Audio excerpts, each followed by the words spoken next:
All India Trade Union Congress Aituc General Secretary Laishram Sotin Kumar has urged both governments of India and Manipur to engage in political dialogue to resolve the ongoing violence in Manipur. Speaking to media at CPI office, Sotin Kumar emphasized that political dialogue is the only way to end Manipur violence.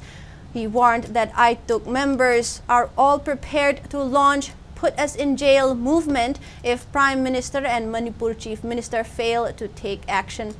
He criticized the Indian government for failing to monitor the situation in timely manner, leading to escalation of violence. He pointed to the recent Lok Sabha election results as clear evidence of public dissatisfaction with the government's handling of the ongoing conflict. He also appealed to Prime Minister Narendra Modi, who recently took oath for the third term, to visit Manipur and address the violence. Moreover, Sotin Kumar called for deployment of more security personnel to protect people in conflict areas instead of evacuating them.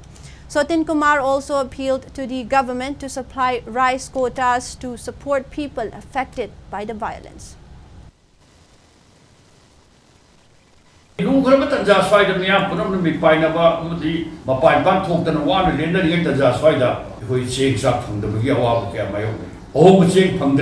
Lem people change from there, Masia to Motomi Pakan of Panabatai. Sing President Pina with Torang of Batai, Alurena, medical team, Motoriam, Tina and I told them not come of the life of the Pakan of Batai. Victory Watokla Tome and she said, Masi sort of habitat with the political solution, political dialogue, political solution that are openability, political dialogue to Narkada, they passed the Santi and General Pano, have said, Masia, I can't be